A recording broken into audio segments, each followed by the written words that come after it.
বুলমণি বৰীৰ কবিতা বিজু চাংমাইৰ আবৃত্তিৰে আপোনালোকলৈ আগবঢ়াইছোঁ।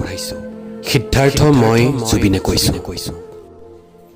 সিদ্ধাৰ্থ, তই বুজিব লাগিছিল মোৰ কলিজাৰে লিখা গানবোৰ মোৰ কণ্ঠৰে নিগৰা সুৰবোৰৰ ৰং ৰঙা আছিল, আৰু তোৰ হিচাপৰ চিয়াহীবোৰৰ ৰং নীলা আছিল। ৰঙা নীলাতকৈ তীব্ৰ মোৰ সুদীৰ্ঘ জীৱনৰ পৰিশ্ৰম মানুহৰ বাবে, আৰু তোৰ বিলাসী উপাৰ্জন। চাহ তোৰ হাতৰ তলুৱাৰ গৰম তেজবোৰ দেখোন এতিয়া চেঁচা পৰি জঠৰ হৈছে। এটা সময় আছিল মোৰ কাষলৈ অহা মানুহবোৰক তই গতিয়াই দিছিলি। এতিয়াতো তোৰ কাষত কোনো নাই।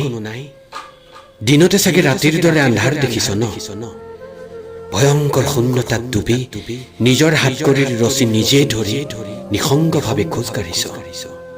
পুলিচো নাই তোৰ কাষত। এতিয়া বাৰু তোৰ বুকুখন ধক ধক কৰিছেনে? ঘামত ভিজিছেনে দেহ? শুকান পাতৰ দৰে কঁপিছেনে শৰীৰ? নে নিজকে প্ৰতিমূৰ্তি যেন লাগিছে? সুদীৰ্ঘ জীৱনকালত দেখিছিলি নে এনেকুৱা এটা ভয়ংকৰ সপোন?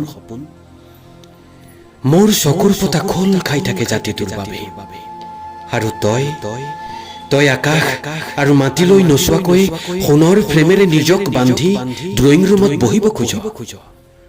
সঁচাই দেশদ্ৰোহী অপৰাধীতকৈ তই কোনো গুণে কম নহয়। কিন্তু হেৰো, আকাশ শূন্য, মাটি শূন্য, তেতিয়াহ'লে তোৰ কিয় ইমান লৈ ল'ব? এতিয়া বাৰু তই তোৰ উন্নতি দেখিছনে? নে তোৰ লগতে তোৰ পৰিয়ালটোৰ জীৱনতে মৃত্যু দেখিছ? এতিয়াতো তই সন্মুখত যি দেখিছ তাকেই মৰুভূমিৰ দৰে কুঁৱলী দেখিছ ন?